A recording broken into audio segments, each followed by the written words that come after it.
అమ్మ ధైర్యంగా ఉండండి తల్లి. ఇది ఇప్పుడు వచ్చేళ్ళాను కదా, ధైర్యంగా ఉండండి, ధైర్యంగా ఉండండి అమ్మా. నేను మన ముఖ్యమంత్రి మన చంద్రబాబు నాయుడు గారితో కూడా ఆయన కూడా మీకు సంతాపం తెలియజేశారు, ఒకసారి పలకరించమన్నారు. తర్వాత మన విద్యుత్ శాఖ మంత్రి గొట్టిపాటి రవికుమార్ గారు మీ కుటుంబానికి 5 లక్షలు సహాయం ఇవ్వమన్నారు. 5 లక్షలు సహాయం చేస్తామమ్మా గవర్నమెంట్ తరఫున. మీరు ధైర్యంగా ఉండండి తల్లి, నేను మళ్ళీ ఒకసారి వచ్చి పలకరిస్తాను మీరు 2 రోజులు ఆగాక. అలాగే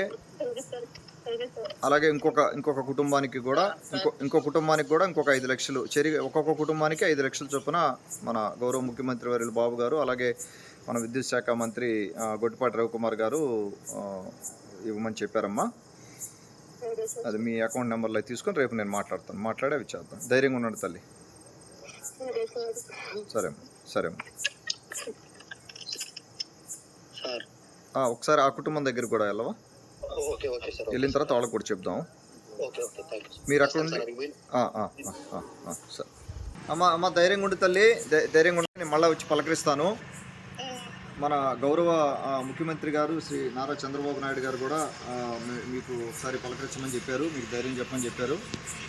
అలాగే మన విద్యుత్ శాఖ మంత్రి గొట్టిపాటి రవికుమార్ గారు గవర్నమెంట్ తరపు నుంచి ఒక 5 లక్షల రూపాయలు మీ కుటుంబానికి, అలాగే ఇంకొక కుటుంబానికి కూడా 5 లక్షల రూపాయలు సహాయం చేద్దామన్నారు. మీ అకౌంట్ నెంబర్లు అవి రేపు ప్రాసెస్ చేస్తామమ్మా, తీసుకుని వచ్చి రేపు మాట్లాడతాను. నేను మాట్లాడి అది చేద్దాం. ధైర్యంగా ఉన్నాడు తల్లి. 1-2 రోజుల్లో మళ్ళీ వచ్చి నేను పలకరిస్తాను. కొద్దిగా జాగ్రత్తగా ఉండండి అమ్మా,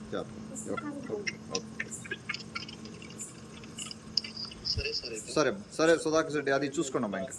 ఇంకా local to global news at your finger tips. మీ చేతిలో ఒక ఆయుధం.